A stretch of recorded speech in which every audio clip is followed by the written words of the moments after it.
I like seeing people's face. I feel like we're on the Brady Bunch right now because we have enough people on here for that. So I am Sally Arkell Bowles, and I am thrilled to have you here today. There was a few last minute people that also said they couldn't attend, but I know that this is so needed for women in midlife today. And it is really exciting for me because over the last probably 5 years since I left corporate, and I'll tell you a little bit about that later, I've been on a journey to really figure out what's going on in the world, and especially for women in midlife. And being one in midlife, it was like everything starts to shift. Everything starts to change. Our priorities change. We change. We have health situations that may pop up. We have family situations that may pop up. We start losing our parents. That creates a whole new family dynamic. So there's lots of things that start to change for us as we're in midlife. And so part of my passion right now is I've seen so many women that just seem to not know what to do at this stage. We've kind of had success. We've done all the things. We've had the marriage. We may have been divorced. We may have remarried. We may have children. We may have grandchildren. We've had good careers. We've had fun. We've been good in the community. We've done all the things. But deep down inside, there's still something missing. Can you relate to that one? Yeah. Something that just seems a little off and you're trying to figure out what it is. And sometimes it's because we're shifting. We're shifting at a whole different stage of our lives. And we want to get back to, in my opinion, most of the women I've talked to want to really get back to something that drives them internally from their soul. They want to have fun again. They want to get away from all the shoulds and the have tos, and they want to create those get tos. So today we're going to go into a presentation, and I'm going to really help you to guide you along the path this next 2 days. Today we're just going to talk about quite a few things that are what people are going through today and some things that we could do about it. But we also sent you a journal. Did everybody have a chance to pull that up? I did. Okay. Yep. If you didn't, then I can just pop it into the chat here, and you can click on it to get a copy of it. Ooh, I've got all the different ones. Let me just put this up. So this one has the Limitless Journal Companion on there. So if you pop onto there and pull that one up, that's really what I wanted to talk about first today. So I'm just going to go to my computer. I'm going to share.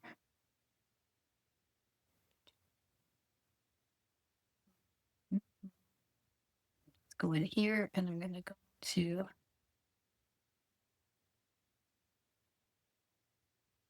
share my presentation. Hold on. Technical difficulties with Sally. Part of midlife, right?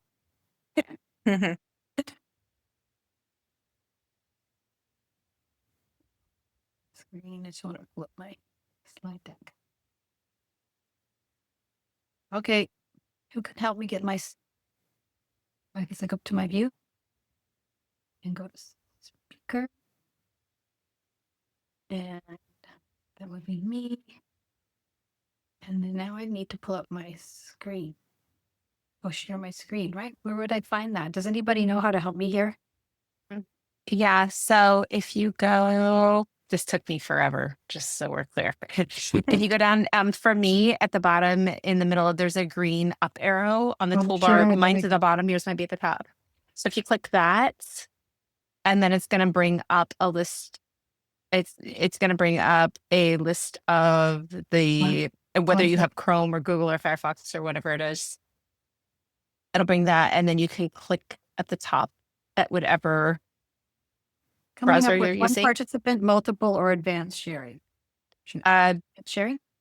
Yeah, I don't think it matters because I think the other setting is set for everybody. Okay. So click whatever you want on that, and it Okay. should bring up a browser. Nope. Click it again. There it Click is. share.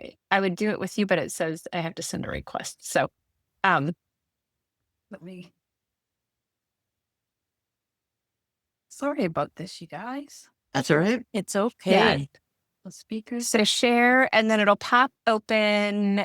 Did it pop open? It says multiple. Try multiple and see what happens. I think that's what I usually click. There we go. So now I want to pull up my slide deck. So then I would just Mhm. go in here. Yep, whichever browser it was in, Okay. it'll ask you to choose that. And then it gets weird because mine always says it's paused, which I don't understand. Did yours say that the recording is paused? Nope, it didn't. Or the sharing is paused, maybe? It turns the little bar to yellow or orange or something. I've done Maybe it. yours doesn't do it. I don't know why. Working for me right now. But then if you go back into the, like, click on the other thing again, and it should bring up a specific screen. If you have a slide deck, it should pop that up if it's on play. But I do mine through Google Sheets, so that could be the problem. Let me see if I just go present of my. Yeah, try that. Okay. Can you see it at this point? Nope. That's where it hits pause, like it almost pauses the sharing. Okay. Let me go back to my Zoom. And it should go back to, oh, here we go.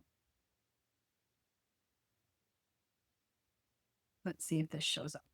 Oh, there you go. There it So goes. it's got the whole screen, like we can see Canva with it as well. Okay. So it's showing that. Yeah. Yep. Okay. So let me just get into this. So I just want to go into present and present full screen. There we go.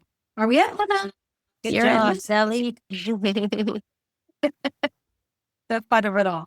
Okay. So let me just move this down to the bottom here. So I am excited because this is really going to be my first time really coming out of the closet in my midlife reboot.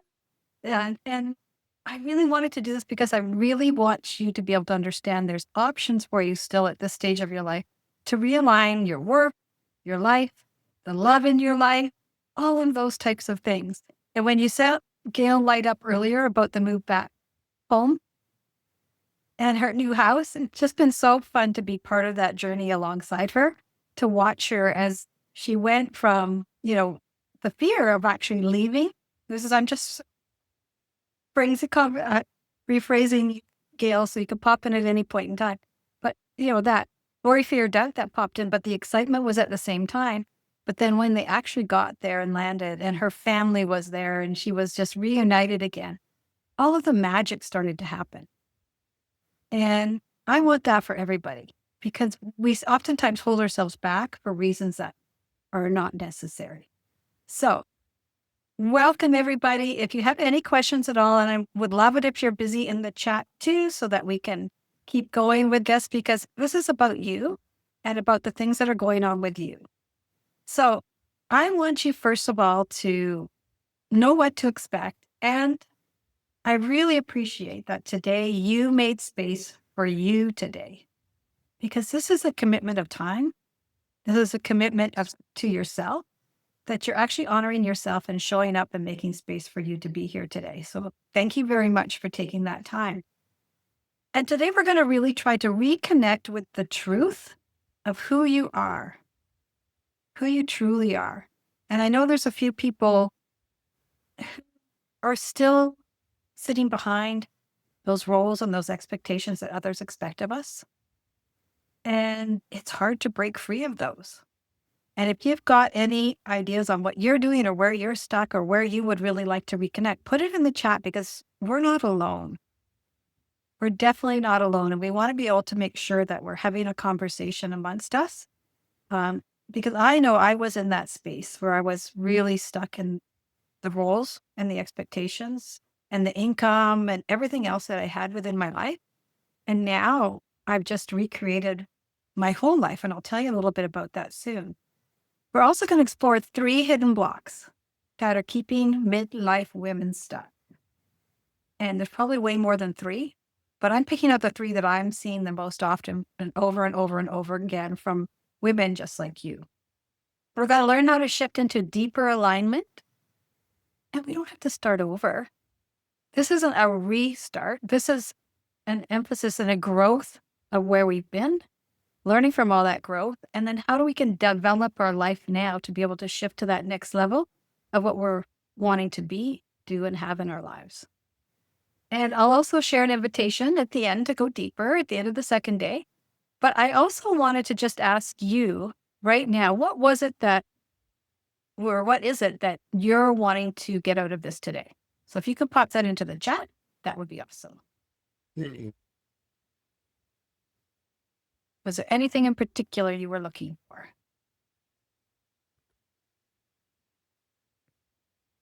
Or were you just curious and wanted to come and be a fly on the wall?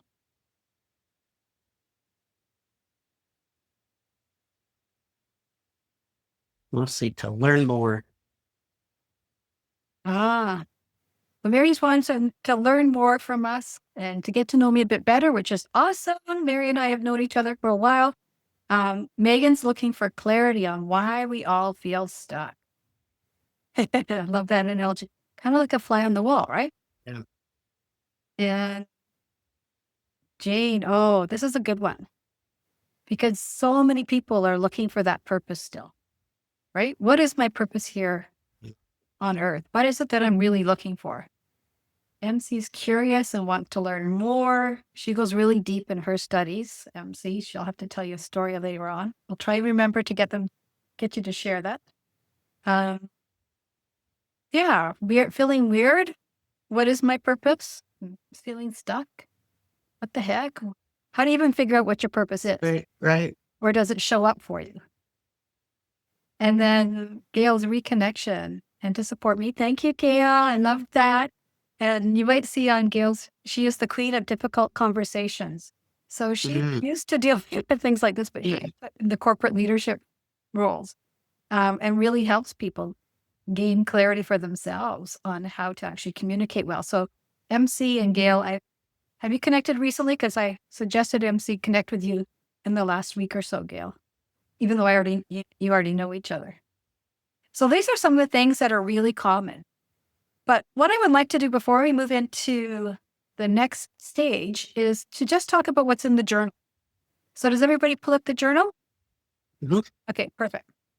Because in there, what I designed was something that's going to help you to actually use this in the next day or so as we're going through this course to really get clear on some of the things that are going on for you specifically. So as I'm talking today, feel free to take notes on that sheet and really do some introspection later on today and tomorrow.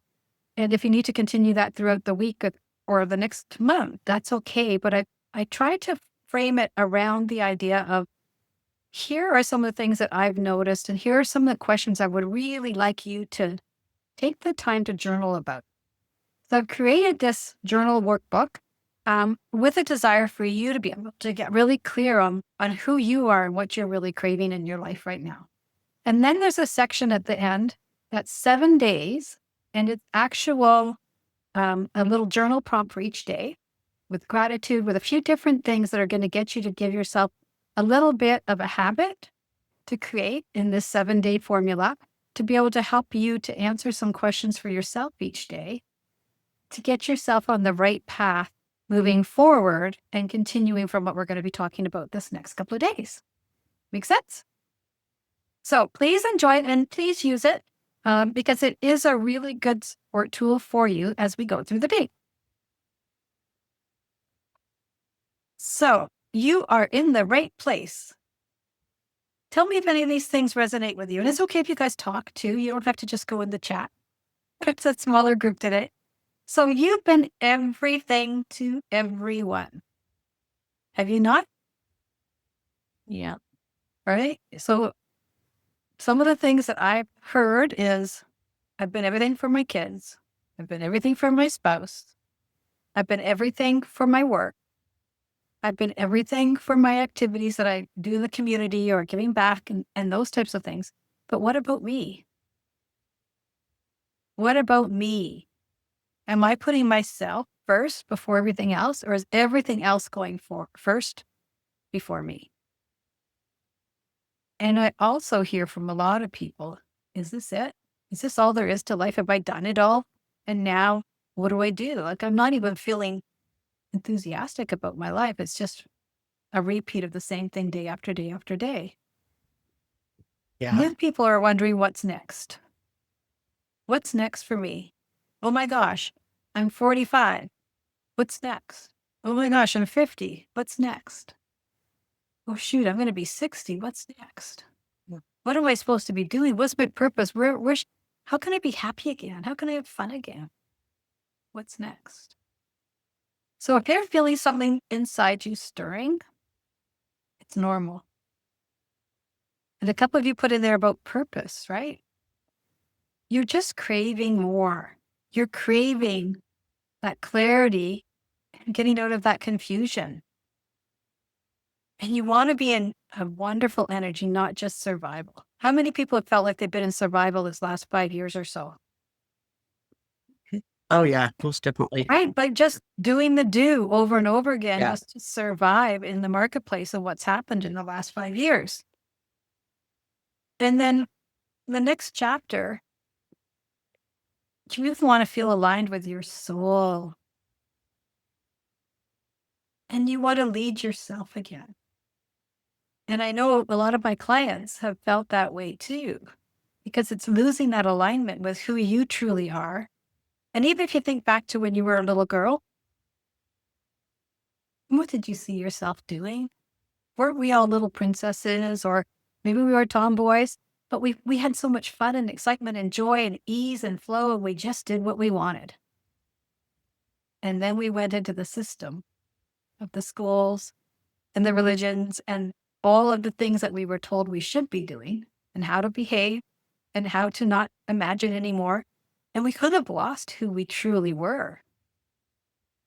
So we want to get you back to that, where you're feeling in alignment, where you get up every day with excitement and can't wait to jump out of bed. Like Gail. And that's how she is right now. And I want you to know midlife is not a crisis. How many times have we heard midlife crisis? Oh, yeah. Like, come on. If it's a crisis, that's something where, 911's called, in my opinion. And midlife doesn't need to be a crisis. It's a calling.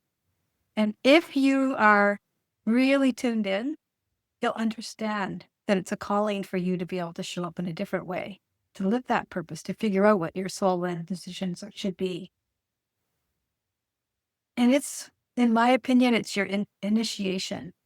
This is where we get to take all of that wisdom, all of that experience that we have, and use it going forward. Because we've outgrown those old roles. Like, I don't have any kids at home anymore. Anybody else? No. Right? No more kids at home anymore, so I don't need that role anymore. They're independent. They're on their own. I'm there when they need me, but I don't have to be there all the time. Or what about the people pleasing? Showing up for your friends just because they expect you to be there when really you didn't want to go? Showing up for your family because there's an expectation that y'all need to get along and y'all need to show up together? Or the perfectionism? What's this here? So too at home, I'm actually dreading them not being here. Oh, Right. I remember those days. yeah. No, I wish they were back home. We're closer. Yeah. So, I mean, and they do come back, right? They do come back, or you go back to them and they appreciate you more. I remember that too. My son left when he was 18 to go away to university, and that was it. He's been away ever since, living on his own, right? And I only have one. And right now, I'm like right across the country. I'm on the, central part of Canada, and he's on the West Coast, right? So all of these things start to change for us. And then we have, our parents as they're aging that are needing more of our attention as well. We get past the child rearing, and then we end up getting into looking after our parents. And it's not a bad thing that we get to do that, but we need to give the right energy toward it and not just doing it because we have to. And sometimes it can feel like a chore amongst everything else that we're doing. So I want you to also think about the version of you that kept everything running, right? Everything right while you quietly burnt out. And I'll tell you a story about my journey in a little bit about that burnout that happened for me. So now you're being called to do 3 different things. Reclaim your voice, redefine success, and rewrite the rules on your terms. Nobody else's, on your terms. Does this resonate with you? Yeah. Anybody living this? Oh yeah. Yeah. I might be in a little bit different place than others because I'm a caregiver for my husband who's Mhm. disabled and through years of Parkinson's. And so the hard part, from January to March, we realized now he was going through medication changes. And I really saw his health decline. And I think I got really worried and like, what am I going to do? How can I do this forever? And maybe even to a point of saying, I don't want to do this anymore. This is not what I want to do because I'm in pretty good health. That, like Sally said, I'm a skier, I'm a doer. I'm seeing friends' pictures of ballroom dancing. Always wanted to do that. We will celebrate 45 years together next Friday. And he asked me, would you like to do something special? I can't think of what that might be. I mean, I've come up with something, but at the same time, it's like, I don't know, going to dinner isn't special anymore. Um, but what I'd really like to do is go dancing. That's not, that's not something, I mean, I'm not going to do it by myself necessarily, but so yeah, definitely in that realm, I've have found and done some energy healing, which holy cow, I had no idea. I had no idea a couple of energy healing sessions could just change your whole chi, you know, um, or outlook. Like you said, is it doesn't have to be a burden. But that's where I was for 3 months, and it just felt like I was sinking. Mhm. So Yeah. We had the discussion about that about 3 or 4 months ago. yeah, yeah, It was feeling like a crisis, but really for you at yeah, that point, should yeah, I stay or should I go? And what do I do now? I'm still wanting to live my life to the fullest, but I have a responsibility, right? yeah. That's a tough one. And it's not, to change in anything we do. If we look at the positive side over here, it gives us a whole different perspective. Mhm. And when we're stuck in our goo over on this side, then it just seems impossible. And yeah, definitely, I needed some clarity to get through that. I'm feeling a whole lot better about it. Is it going to be easy down the road? Probably not. But um, we, my husband and I, were able to have some of those tough conversations. That was the biggest Yeah. piece, holding it all in. And when I would say something, he's like, I know, but you need to say it out loud. And I was like, we do need to. We have so many things because we need to look at what we are going to do. Is it a year? Is it 2 years? Is it 5 years? Is it 10 years? Where is that going to go? Yeah. So having some of those tough conversations and getting past some of that has definitely helped. Mhm. And I know he sees the change in me when I'm doing the things I love to do. I know he knows that I'm a lot happier, probably easier to get along with at home. So, yeah, definitely working towards that. And I'm 66. Well, not quite. It's still 3 months, so I'm 65. Yeah.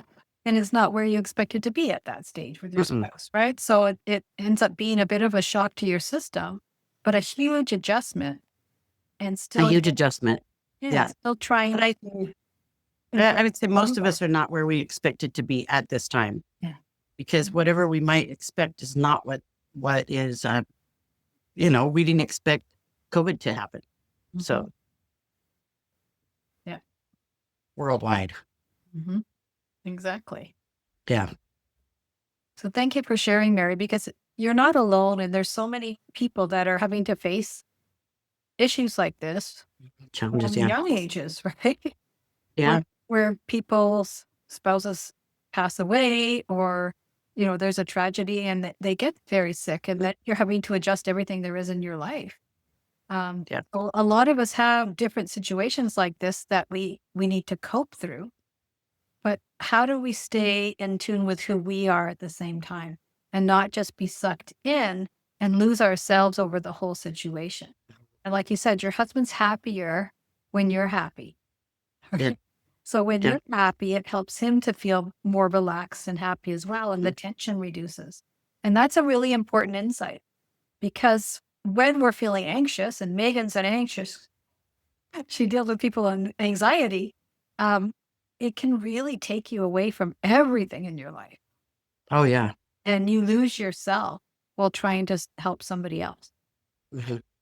Right. So these are really good stories. So thank you for sharing that. I'm going to tell you a little bit about my story and when my pivot really happened in midlife. And I put in here the moment I realized I wasn't valued because there was a time, I think it was end of 2019. I was in 2019. My husband and I, and my son, since our son was 18, and I had a really good corporate career in the financial services industry. My husband was always on the road. He's an aircraft mechanic, and he was always on the road in places like Aruba, Sweden, other places in Canada from where our hubs was. He was in Africa. He was all over the world for his position. And I was in our family home. And prior to our son leaving, I was looking after the house. I had a very big corporate career. I was making multiple six digits. I was not working a 9 to 5. I was working a 9 to 10 some days, 9 to 10 in the evening, because I was an ownership within the business. And everything was me coping to take care of everything at the home, the son, the family, the finances, when hubby would be around, when he wouldn't be around, etc. And having to just always do those things. And then at one point, he was invited to move to across the country to another place for work. And it sounded like it was going to be a 10-year contract. And I said, well, we've got to make a decision. We can't be living in 3 different cities and we're a family of 3. This is ridiculous. We're paying for 3 different places. What's going on? So I made a conscious decision at that point that I was going to see if I could transfer with my company over to the East Coast where he was working in Montreal. And so for the first time, they allowed me to do that, but I could also be remote because the place I was moving to was French speaking in Quebec. I was English speaking, so I couldn't work for our branches there, but I could still work for the one back home in BC. So I ended up doing that. And then I knew it was only going to be until the end of that year. We had moved in the summertime. And over time, I was going to be interviewed by people in the company for different positions. But yet I wasn't in a city where I could work. So the positions I was being offered were so junior, they were more junior than when I started with the company. And so was the income. And then I started seeing some of the senior leaders that I had worked with that had been 30 years in the business start to get let go for no reason other than a new boss had come into town higher up. And she was just getting rid of all of these people that had built the company to where it was. And they were my good friends. And I thought, wow, they are all around that 55 to 60. And now their whole career, their future of their pensions was all just chopped off. And yet I was still struggling because I was holding on to the fact that I needed to get a job within the company. Until one day, I recognized that what they were offering me was not putting any value on my experience, my expertise, and the success that I had brought to that company. And that's the day I picked up the phone. It was the end of October 2019, called my VP back in BC and said, I'd like a package. And the next day, I had a package for a full year of my income, multiple 6-figure income, plus I needed to start taking my pension in that January.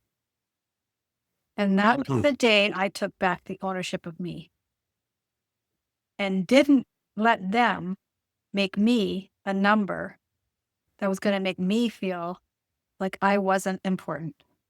because I still talk to some of those managers that let go, because one of them was the gentleman that I was working with, and he still has a hard time adjusting because he was let go. Mhm. I choose to take that responsibility myself and make the decision because I wasn't being valued for who I was in my workplace. And that was my pivot. That was my biggest pivot in midlife. And I can tell you the day I called that person, I had no doubt whatsoever that I would be taken care of because I knew my own value. So that was the time that I realized in midlife that I could now create my life however I chose. Because it was when I started to value myself that I was able to move to that next stage. So one of the reasons why I'm committed to this work is because I see so many people in the same situation that I'm in, where they're just staying at a job, or the position I was in, where they were staying at a job for fear of losing income, for fear of what's next, but they're not enjoying it. They're actually probably, most of the people I've talked to haven't enjoyed their career at all, but they're just holding on because they're fearful of losing that income. They're fearful of how others will judge them. They're fearful of what's next. And when you make that change is when you open those doors. And so by putting here, I had the feeling of having it all. We had a beautiful life, beautiful house, money in the bank, pensions, etc. But I wasn't fulfilled. I spent years leading teams. I had teams of up to 1,600 people that I was leading. And I showed up for everyone but myself. And I thought I was doing well because I was succeeding, right? I was one of those people in corporate that was having great careers and I had lots of opportunity. But I silenced my dreams in the name of responsibility. So was I really doing what I really wanted to do? No. But I had to look after a house. I had to look after a family. And I needed a career to bring in the money. But now I was able to step into that realignment. And so I want the same for every woman, because every woman deserves to feel lit up and not just like you're on that treadmill doing what you need to do to survive.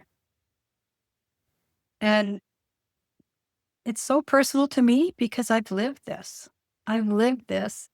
And even to the point now that a year ago, actually a year ago, May 4th, that my husband and I, actually March 31st, my husband had given an opportunity to come out to Montreal again. Here we were with a decision for him to go away again.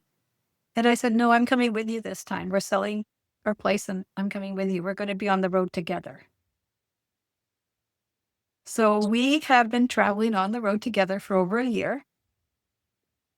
And for him, he's like, this has been one of the best decisions because we get to be together.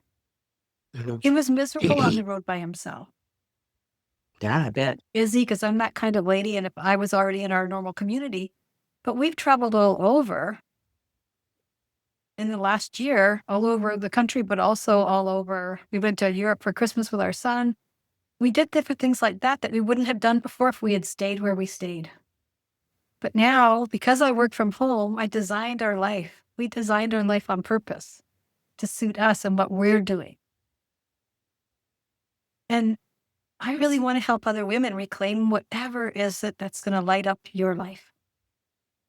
Because this is what we get to do at this stage. And I use get to all the time because I don't have to do anything anymore. I get to choose what I do going forward. And so do you. And we got here. Too. Jane is a nurse by trade. So she is, she's an amazing lady. You got to get to know Jane too. Everybody on here should get to know each I love other. that. Here are some of the blocks that I've seen. And tell me if any of these relate to you. How many have been the Guard Girl programming? Oh, Girl, gosh, what who says yes when she wants to say no? right? Yeah. The overfunctioner, the peacemaker, the perfectionist, right? The oldest daughter. Oh, I hear you, Megan. Yeah. yeah. I am not. Fun. So fun. I'm her fourth daughter, and I have 3 bosses. It's like that. I do hear from my sister who was the oldest. And now that my brother died, she's the one that's taking care of the family trust. She's like, I didn't sign up for this. Yep. So Jane's know, in the same it's on your stage lap. right now. Mhm. Yep. Jane's dealing with all sorts of family things just because of that. And we try to be the peacemakers, right? Yes. Try to keep everybody happy. Try to keep them all aligned. And it keeps you small by rewarding self-sacrifice. Well, I'm the one that can do that. Right? This is a good girl programming. How many people can relate in some way, shape, or form? Just make So sure. definitely. Right? And then there's the fear of starting over. That's what I was going through. Gail's going to, right? It is a fear of Yeah. starting over. Like, Yeah. what age do I think is too old to start over? What age, do I really want to start over? Is it going to be too hard? Why would I want to start over? Well, it's the same when we looked at 55 plus. There's some great communities out there. It would make life easier. Just I managed not just help him, but we are in a house. So we just got a letter from the HOA. We got too many weeds in our yard. I'm like, Okay. I know, but man, that's not my first priority. Yes, exactly. So that looking at those other places, and when we after visiting, getting home, it's like, I personally am not ready to leave my house. And live in an apartment with a whole bunch of other people that, yeah, it's like, Gail, you're just moving in. Even though you've lived in that area, I'm sure it's still new for you, Gail, to return to all of it. So, yeah, I mean, coming back, when I was in New Zealand, I never had to look for work. Everything was word of mouth and referral based. Come back here, and even after 26 years of being in business, it feels as if I'm starting over again. Wow. It's harder because I know what it's like to not be starting over. I know what it's like to be in full flight and absolutely loving what I'm doing. And coming back here, it's been, I've had one-on-one clients, but I haven't had any teams to work with. And that's my place. Yeah. The people, oh my God, I'm in 7-7. And I have to celebrate with you ladies. I have to share this. Today, I got my proposal for my first team workshop accepted. Yeah. Oh, great. Good. Congratulations. Absolutely delighted. And I quoted for more than I thought they might pay. And I thought, no, damn it. I'm worth this. Yes, you are. They know the value I bring. So if they say no, that's okay. And they did. They said yes. Yeah, that's fantastic. Wow, that's Good for awesome. you. Good for you. Yeah. But I think it's not just the starting over. It's, coming back. The UK's a hell of a lot bigger than New Zealand. Oh, There's yeah. so many people doing the same kind of thing that I'm doing. And I'm thinking, so I'll be 73 next month. And I'm thinking to myself, far out. Should I still be doing this? And I think, no, damn it, something I could teach those youngsters a few things. Yes, you can. I thought, no, and people still relate to me. They like my no bullshit, no fluff. Your humor, gals, humor. So I'm absolutely delighted because yes, the money would be nice, but I'm really lucky that my partner Chris has got a really good job. But it's not that; it's the not being able to do what I know I'm damn good at. Yeah. Yep, And you Yep. get that choice. Their lives. But I will be doing that in July. So there you go. Yay, good for you. Thank you. That's awesome. I'm so glad for you. I'm so happy for you that it's all falling together. And Jane, do you mind sharing a little bit about your experience as you were going through that fear of starting over when you left nursing to retire? Yeah. So I have been a nurse for more years than I want to admit. I think it's 43 now, 43 years. Wow. But at the end of my career, I did critical care and flight nursing and all that kind of stuff. But at the end of so back up just one step. In 2015, I think it was, I took my grandson, who was a baby, from my daughter who was not coping. And I've been raising him ever since on my own, and he's 10 now. So Oh, was when I first got him, I was a death investigator actually for a while at one of our medical examiner's offices here and doing a lot of shift work. And so I had to get out of that job and I switched to kind of being a trainer with our health region for a new computer system that we were putting in. And I mean, gag me, it was so boring and I hated it, but the hours were good and I could work from home. And I remember talking with Sally going like, I can't do this anymore. Like I'm dying here. Like my soul is just, I'm empty. Like there was nothing in that job that was filling me up at all. But I was terrified to quit or resign. I was at sure I could resign. So here I am with a 10-year-old. I was 65. And I thought, what am I doing? Like I need to stay here and just do this job and just work. Like this is crazy, Jane. Like don't even think that.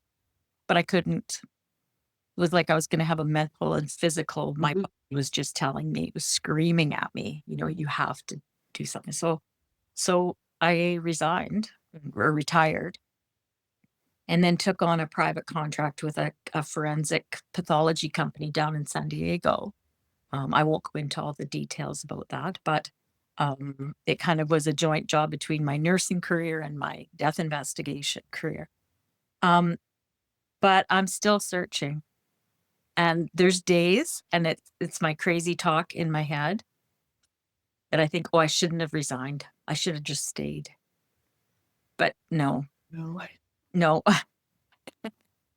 No. And so, but it's scary, if it was just me, it would be a different story, but he brings so much joy into my life. And talk about not being where you thought you'd be, right. your Right. life, right? This was not what I expected. My kids are 40 and here I am again, right?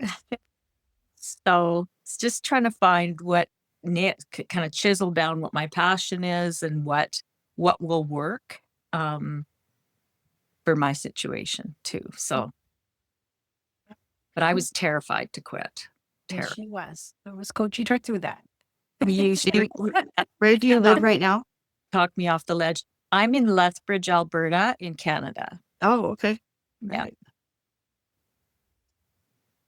And Jenny, did you want to add anything? I'm just listening to everyone's story. Yeah, I'm also a coach in a similar niche, very much so.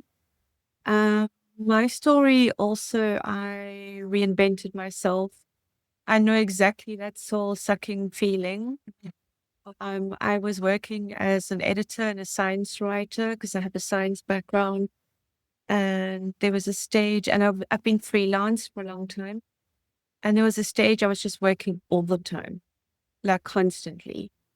It was ridiculous because it's deadlines, like lots of deadlines, and working through the night and, like weekends, nights, it was crazy. And I just reached this point where I was like, this isn't a life.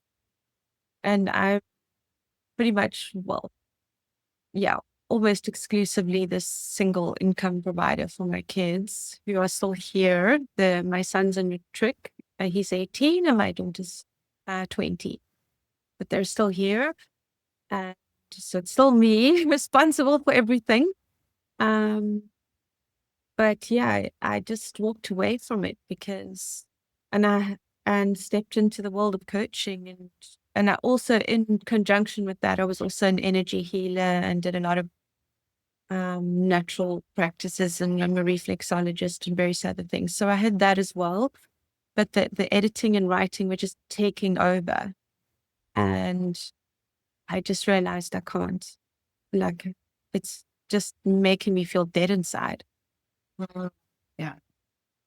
Thank you for sharing, everybody. Megan, you want to share your way? Yeah.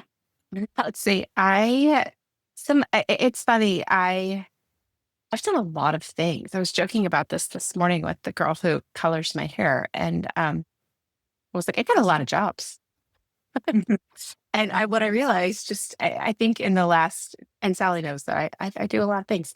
I love everything that I do, and I have this space and the time to do what I love to do because I quit teaching. I was it's so weird. A really long story, and I'll keep it short, but I basically chose my my major in college because I was like, well, at least if I'm a teacher, I will still have spring break. I'll have summers off. I knew I could teach. I knew I was a natural teacher. It was easy for me. I had taught swimming lessons. I had done all the things. But I also knew that I'm not really an enforcer, and I wanted to be home with my own kids. So anyways, I had a great teaching schedule. It was an amazing schedule. I was good at it and I hated every second of it. And I taught for years. And like I had a lot of fun. Like I love my content, but I knew it wasn't like there was just like, this is not. I always knew I was supposed to be doing something else, but it was secure. I had a great schedule. I didn't have anything to complain about. And I'm like, how can I felt so bad for complaining about it. And shortly after Uvalde, I was like, I'm out. I'm not doing this anymore. I basically remember telling my students, I'm like, hey, there's a window breaker in our classroom and you can follow me out because I am not dying in this school for you. And I was like, y'all are high schoolers, get out, follow me out. And I went home and I told my husband, he's like, why are you still there? I'm like, I don't know. He's like, why don't you just quit? And I had started coaching. I coach on stress and anxiety, and I had started coaching and I was like, forget it. I'm going all in on this coaching thing. And I love it. And I'm like, why didn't I do something that I loved so long ago where I could make my own schedule instead of taking this job? And now I do create my own schedule and I do coach and I love it. Like I absolutely love it. But I also coach swimming. So I just applied to be the high school coach at my daughter's swim team yesterday. I'm so excited I could like scream. So it gives me time to be able to coach swimming, and I work as a barista 2 nights a week. I love it. I see people that I haven't seen in years and I make them happy because I give them really good coffee. And it's been like one of those things where I'm like, this is my Hallmark movie moment. It's silly. But I'm like, but it's nice because every single one of these things, I have control of my schedule. And I think what I value most, if I would have stopped for a minute to ask myself what was most important to me, and just looking back now, is that I need flexibility because I mean, what I said earlier, like I'm dreading my kids moving out. I love being a mom. I love it. So that gives me the time and the space to do that. And I think that's been it all along. And now with my youngest being a sophomore, she'll be a junior next year. She's 17. I can still hang out with her. I have time to coach her team and to be with her without being stuck in the school system, which is a really, really good thing. Yeah, I get it. Because I was in there when you said you quit teaching, I was like, oh my gosh. So yes, It is the Wild West down here, you guys. It helped. It about drove me to the brink of madness. Because I need that flexibility also. That's even when I went into it, I was teaching preschool or kindergarten at a private preschool and loved it. Did that for almost 9 years until her numbers dropped. And she's like, we can start you back in, with the toddlers. And I was like, oh no, that's one way to get rid of teaching. So I didn't have that, but then everything turned upside down here in the US with home values and jobs. And then I was like, okay, I will, against my better judgment, start subbing. And I was talked into a job and I decided, okay, I'll hang on to it for 5 years. The last 2 years were killer. But yeah, it's, and the reason for me, there's all those poor kids. And I could tell that there were so many of them that didn't, being in this classroom isn't for you. So yeah, like you, it's like, follow me outside. Let's go. We'll go have our class outside underneath this tree all day long. And you'll learn so much more. Yeah. But so that was done in 2018. And then I did the shift into more, I guess, fitness, into the fitness world is what I was always interested in, health and fitness. And so that's that right now. And at this point, when you talk about redesigning, I am in the process of studying at age almost 66, getting my personal training certificate.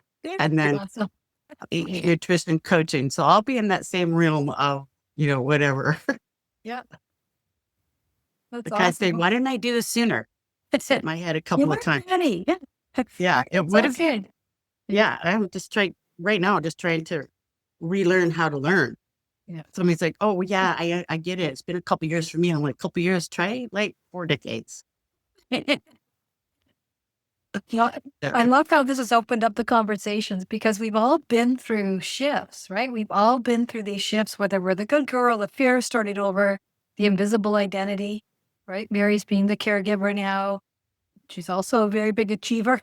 But who am I now? So it's as we're evolving through each of these stages, Megan saying, I love being a mom still. I don't want to lose that. We don't have to lose anything. We get to choose what we're doing going forward, but understanding that these blocks are something that we're going to come across even still in our lives, and to recognize them as that, and so that we can move forward. So we can go to the shift. The shift is going from loss to limitless, from that doubt to that self-trust. Gail's was huge self-trust that she was making the right shift to go back to the UK. And so if you go back and look at her posts from when she was thrilled, she was getting back together with her brother, and her face was just beaming. It was absolutely beautiful. And Mary, I think you're also going through that burnout to boundaries. Yeah. Yeah. Good, right? I'm Because learning. you were in a burnout and a fear and a stuck stage, and Yeah. boundaries are popping up.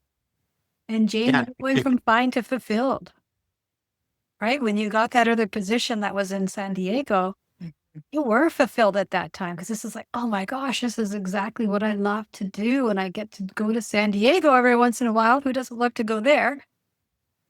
Those are the kinds of things that I saw with you. Mm-hmm. And Jenny and Megan, it sounds like that stuck to soul aligned is the path that you're on. And so these are the shifts that we get to continue to do as we're moving through midlife. So I just want to ask, is MS anything? sorry? MS? I don't know how to say her name. Mosali? Oh, Motsuvitsi? Yeah, is she gonna speak? Oh, is she on? Oh, you're still here. MC, did you want to add yours? Oh, you're muted, sweetie. There you go. Okay, so She did a big shift. I know I'm in a space that I had never imagined I'd be in. So I used to make bespoke wear for gentlemen. So by training, I'm an anthropologist. Used to make bespoke wear for gentlemen, and in 2020 had a 360 turn degree where I then became a healer. So had to go through the processes of training to become an initiated healer. And then coming back, I've lived in the wilderness for 6 months, completely disconnected from society. Then now coming back and almost having to feel like I'm redefining, realigning, and remembering who I am. And in the same space, trying to now find work. So I call myself a corporate heart guide. And what I do is work with professionals, leaders within organizations to help them reconnect with themselves. But finding it to be quite challenging. So I'm in Pretoria, South Africa. Finding it to be quite challenging where corporate is still very corporate in how they do their work, and not really open to what they call fluff. So I even started a podcast that I called Fluff in the Corporate Space. And really it's just about aligning purpose with one's truth, looking at emotional intelligence and how that's important in helping teams to align so that people can work in environments that are supposed at their natural best and where they can thrive. And this is where Gail comes in. Miss Sally said speak to Gail. But Gail and I also met, I think you're moving from New Zealand at that time. It was at Ellie's Quarry. So our appointment postponed. So at the moment, after coming back from the wilderness, it's really just trying to readjust and really just putting my work out there through the podcast to writing proposals and trying to get work within corporate. But in the meantime, I do individual work through. So I also trained as a Reiki healer, crystal healer. So it's a mesh of African spirituality with the Eastern methods of healing to really get the individual to realign and reconnect with their truth and purpose. Wow. Yeah, so she's done some really deep soul searching over the last year, and just like literally being out in wilderness with nothing. It was a group of women, right? And just getting back in tune with their souls. Like they weren't allowed to take anything with them. So she's now back trying to bring those understandings back to the workplace. Wow. And most people, if you've ever worked in a workplace, they're not so concerned about welfare of their teams.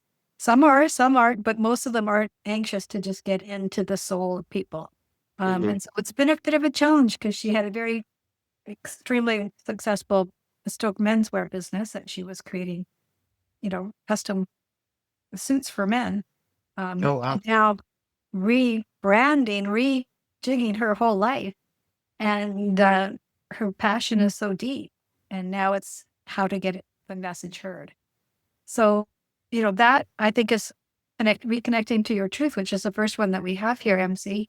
Going beneath the noise and reconnecting what's real for you and not being pulled into what's really everybody else is saying is what we need to do, or us telling ourselves this is what we need to do.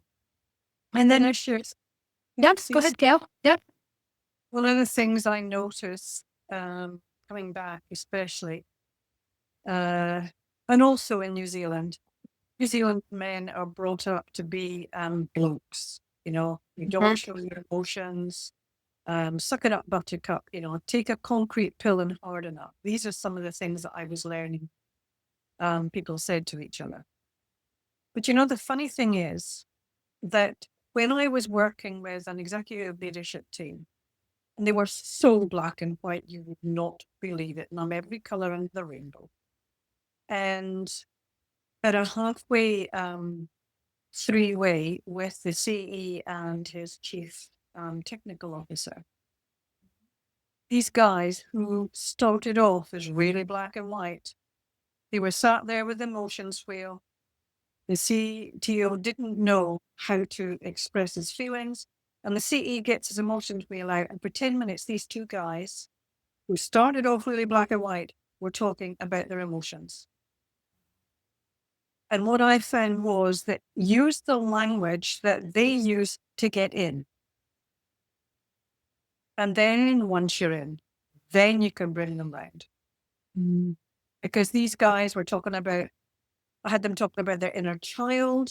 We're talking about the 4-year-old and the 13-year-old. And even to the extent that in meetings, people were saying, I think we've got a few too many 13-year-olds showing up here. I think we just need to tell them to go play because we got this. Now, I would never have believed that they'd be doing that when I first started working with them. So hang on in there,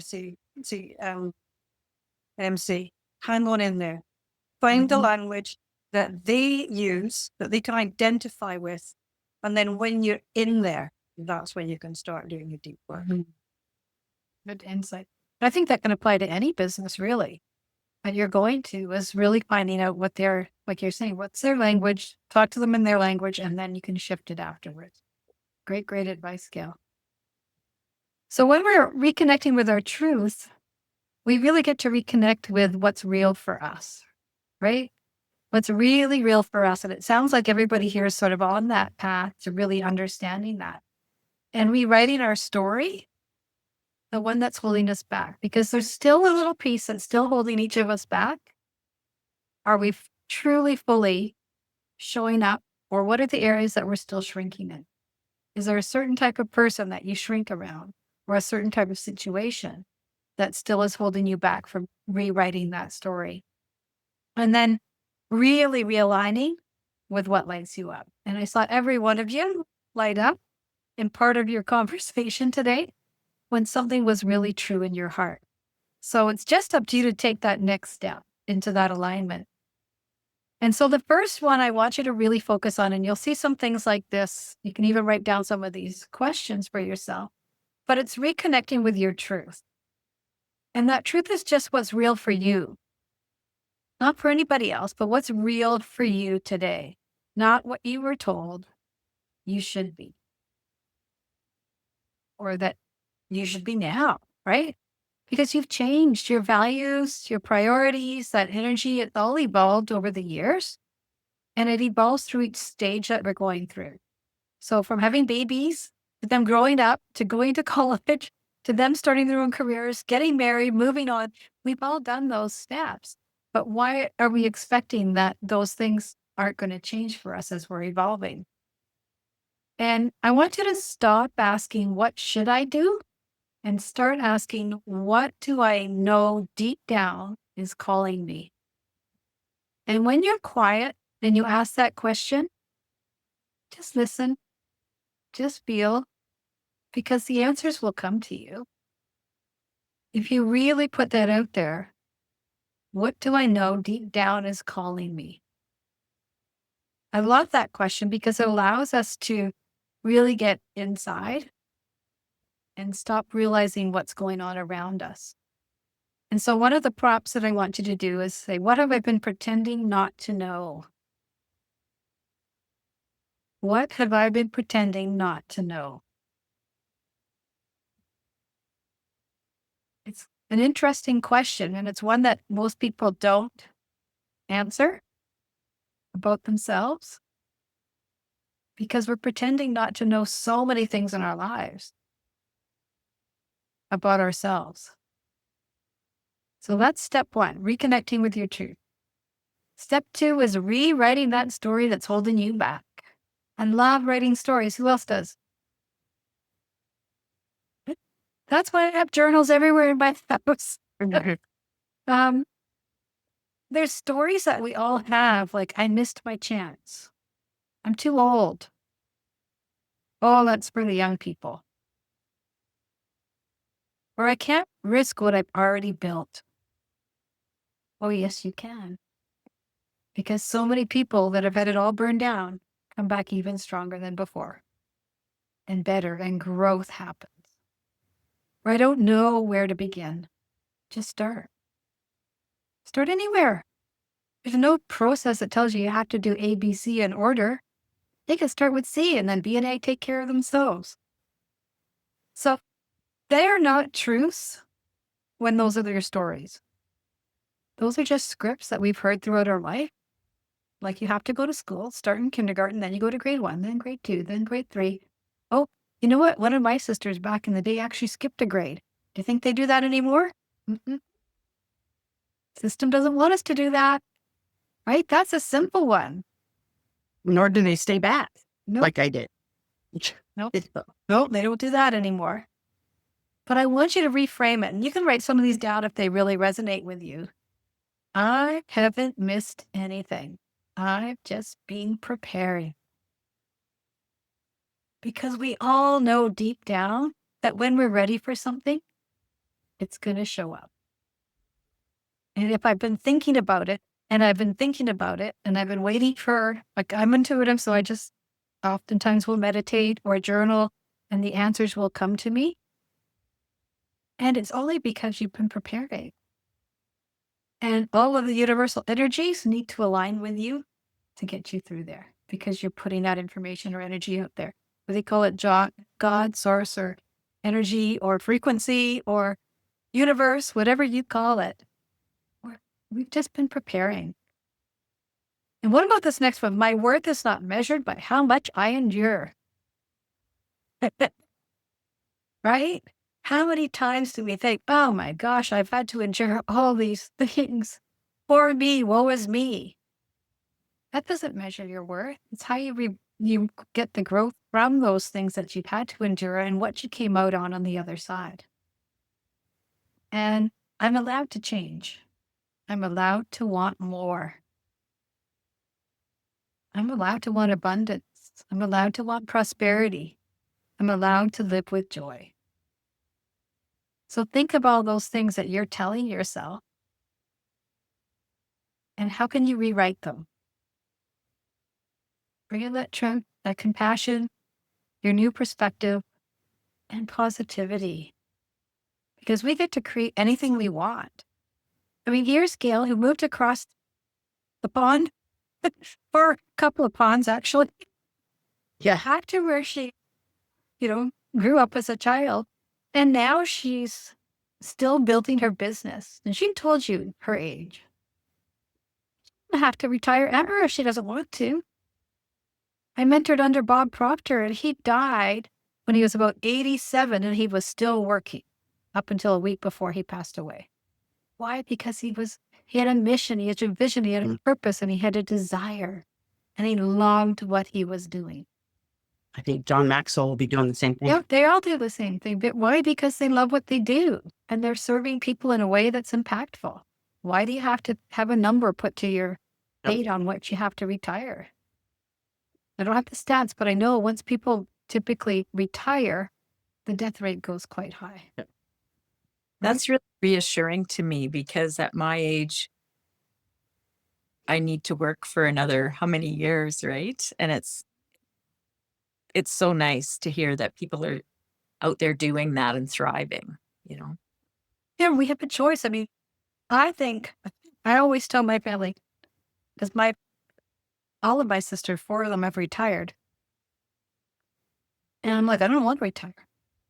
Why would I need to retire? If I love what I'm doing, why would I retire? Right? That's their choice, but it's not how I choose them, because I actually love what I do. And I feel like I'm making an impact. And I'm serving. And serving. I actually did a podcast or blog post on this, and there's you guys can Google this at the age that certain people, when they started and when they were successful. Like Maya Angelou was, I don't even remember how old. Yeah. Like when I was researching it, and I'm like, oh, why do you buy it? Yep. It's so true. There's so many people that didn't start till later in life. I think Well, and if you look at started designing clothes in her 40s. Colonel Sanders, the fried chicken, he didn't start selling his recipe till he was in his 60s. And everybody knows that name, don't they? Worldwide. It was just a change. I looked up the definition of retire. It says leaves one's job, and cease. They have that word underlined, to work. And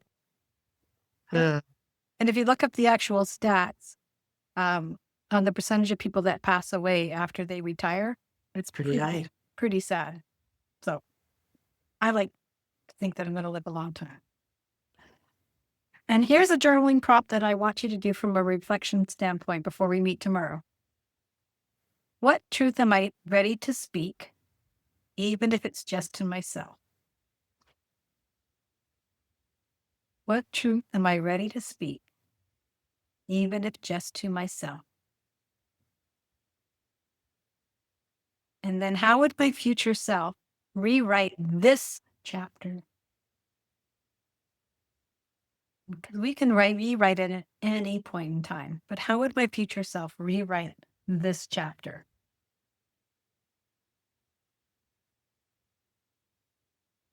Interesting ones. So put it in your journal tonight. Think about that. So when we get back tomorrow, you've got something that we can talk about. Oops. And just move this over a bit. Ready for clarity that lasts beyond today, the title says. Oops. We're just about done for today. I got to finish this one slide here. So if today lit a spark, if it tweaked you in any way, I would have an offer tomorrow for continuing to work with me. But if he's started to really see what's possible, but you're still a little unsure about the how or the why, or you want to dig a bit further, I have a thing called the No More Excuses Midlife Audit. Because why do we want to wait any longer? Every day that goes by, we get a little bit older, don't we? Or younger at heart. So I'm offering a private one-to-one session. And it's not a sales call. It's an opportunity for you to look at 10 different key areas of your life. And you get to rate them on a scale of 1 to 10, with 1 being, oh, this one's not so good, and 10 being like off the chart amazing. And what we'll uncover when we're doing that is really where you are today, where the biggest opportunities for growth are, or where you might be stuck a bit, and what's the most important to you in your life. So there's no pressure. It's not a pitch. It's just 10 questions that I'm going to ask you. Where are you on a scale of 1 to 10? And then I might ask you a few more questions to understand a little bit more about it. But it will just help you to get that clarity that you need to help you to move forward. So that's just a free call that I'm offering. It's a No More Excuses Midlife Audit. I love that because I see lots of people in midlife always coming up with an excuse as to why they're not taking the action that they really know that they want to. So that's why I just did that, the No More Excuses. And it's free. It'll take us about half an hour to 45 minutes, depending on how much you chat about it. But it really helps you to get clarity on where is the priority in your life today and where are the things that you really want to have a shift in. And so if you're interested in that, you can just go to, as you can see, I can put the link in the chat as well so you can pick it up. I think I put it in there at the very beginning. So let me just go back here. Yeah, if you go right back to the very beginning of the chat, it's called No More Excuses Audit. And if you need it, then you can just reach out to me on whichever platform that you reached out to me on. I can grab it here probably again.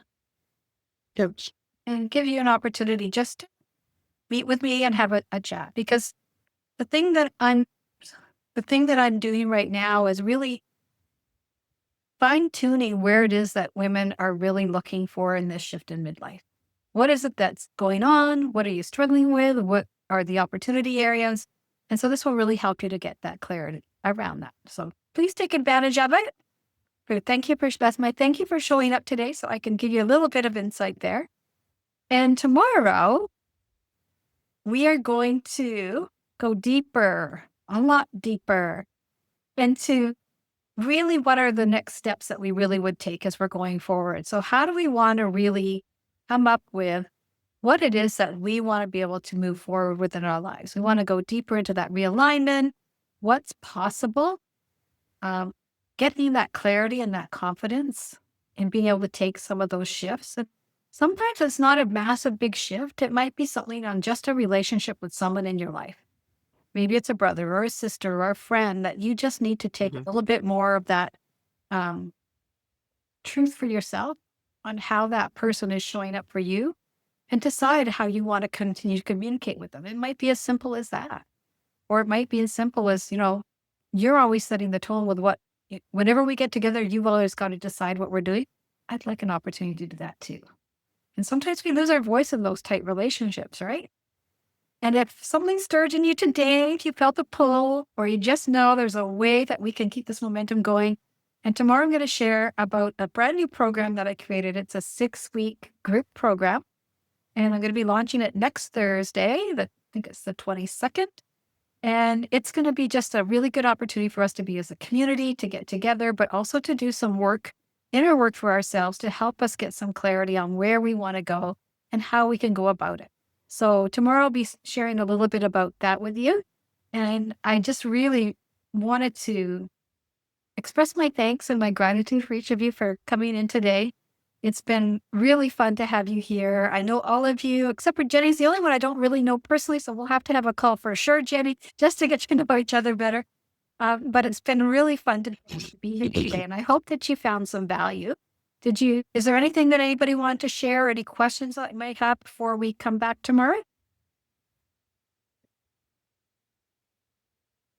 I don't have any Okay. question. Okay. It's just been great meeting people from so far away. Yeah. It is. And then we all have a lot of similarities, don't we, at this stage? Mhm. And we can see the opportunities.